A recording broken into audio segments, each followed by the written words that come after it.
मो डाक्तर अभिरंजन साहू दंत चिकित्सक दांतर जत्न संक्रांत विशेषकर आम जो खाद्य खाऊे अठाड़िया युक्त एवं मीठा खाद्य वर्जन करने उचित आदि केतबेले खाइबा ताले आम सांगे सांगे भल भाव कुड़ी करवा आवश्यक। अठाड़िया एवं मीठा युक्त खाद्य कहले जो गुड़ाक आम खाई सारापर दांत संधि पशिकी रही जाए जमी केक पाउरुटी तापरे मिल्क चॉकलेट यही जिनस खाइले जो गुड़ा दांत संधि पशिकी रही जाए सेटा अम्ल विघटन प्रक्रिया अनुजाई परवर्ती अवस्था से दंत क्षय होबारे सेटा खोराक जगाए जो जोटा कि गाँ गली में कहते दांत पोकोखिया प्रकृत में पोक न था गोटे अम्ल विघटन प्रक्रिया अनुजाई दांतर बाह्य आवरण जो एनामेल सेटा क्षय हो जाए ता भितर भितर कणाटा बढ़ी जाए जितेबाला दांतर तृतीय कणा को सेटा स्तर को आसी पहुँची जाए से बिंधा बिंधी फुला दरज एवं विभिन्न प्रकार संक्रमण देखा दिए। तेणु जितेबाला आम खाद्य खाऊे से प्रति जत्नवान हवा उचित एवं खाद्य खाइबा समय जिते आम फल किछि किछि दैनिक काकुड़ी ए जो आमर सेव आपुल ए सबू फल जिते खाइबा कि ग्रीन सलाड खाइबा ताले भल से एथरे कौन हुए दुई दांत संधि से फल गुड़िक पशिकी तार टुकड़ा पशि दुई दांत संधि लुचि रही खाद्य कणिका को सफा कर साहाय्य करे कहुए सेल्फ क्लीनिंग। तृतीय आम दैनिक दिन को 2 थर दांत ब्रश करा उचित। प्राय समस्ते सका केवल ब्रश करती किंतु राति ब्रश करते किंतु राति खाई सारा पर आम जो शोई जाऊँ प्राय 6 घंटा रू 8 घंटा पाटी बंद हो रोचे से खाद्य कणिका पाटी भितर थिबा जोगु सेठी अम्ल सहित मिसी विभिन्न प्रकार माढ़ी एवं दांत रोग करिबारे सहायक हुए।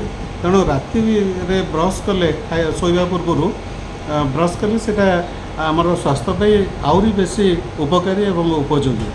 आउ ब्रश करिवार एक स्वतंत्र नियम रही आम भितर अनेक अनेक कौन प्राय 90 भाग ऊर्ध भूल बा पद्धति दांत ब्रश करते साधारणतः यही ब्रशटा को व्यवहार करते एवं बहुत समय धरिकी ये घसवा द्वारा दांत उपरे तार उपकार अपेक्षा अपकार बेसी पड़े। अपकार कहले माने दांत माढ़ी जो संधि सेगुड़ाक कटि जाए जो गरम ठंडा खटा मिठा खाऊा समय दांत शिहरण सृष्टि हुए। ता छड़ा दुई दांत संधि थिबा जो फांक ता भितर खाद्य कणिका सफा हो पारे जो सेठी माढ़ी एवं दांत रोग करिबारे सहायक होता है। तेणु दांत ब्रश कर योग्य विधि हूँ ब्रश रे अल्प पेस्ट नहीं ऊपर तलू एवं तलू ऊपर को यही दांतर सामना पट ब्रश करवा उचित एवं सामना पटटा ब्रश कलापर अनेक भीतर पट एवं चोबई खाइबाटा करना किंतु ये जो चोबई खाइबा पट पछर आगू आगर पछक एवं दांतर पछपट जो पटे जीभ अच्छी सेपट ब्रश करवा बुले बुले ब्रश करवा उचित।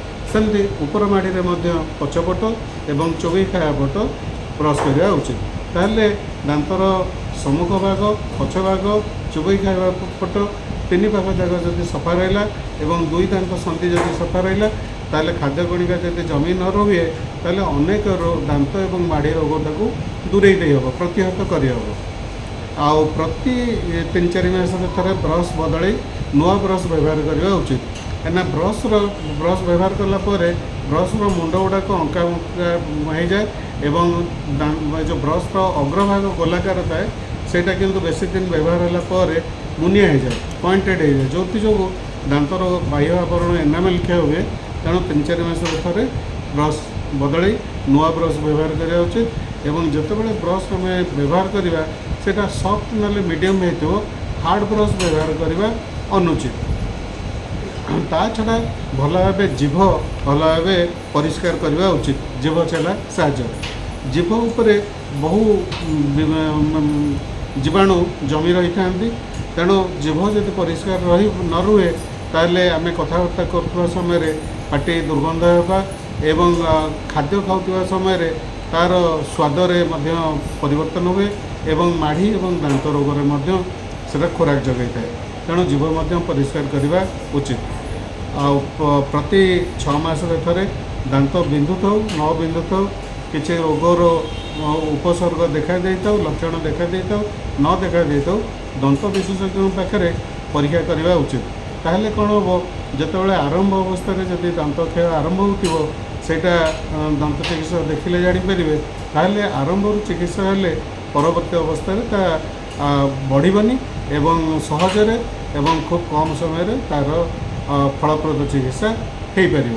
ତେଣୁ ପ୍ରତି 6 ମାସରେ ଥରେ ଦନ୍ତ ଚିକିତ୍ସକଙ୍କ ପାଖରେ ପରୀକ୍ଷା କରିବା ଉଚିତ। ଏତିକି ଯଦି ଆମେ ଯତ୍ନ ନେବା ଦୈନିକ କାର୍ଯ୍ୟ ଭିତରେ, ତାହେଲେ ଅନେକ ପରିମାଣରେ ଦାନ୍ତ ଏବଂ ମୁଖ ରୋଗକୁ ଆମେ ପ୍ରତିହତ କରିପାରିବା।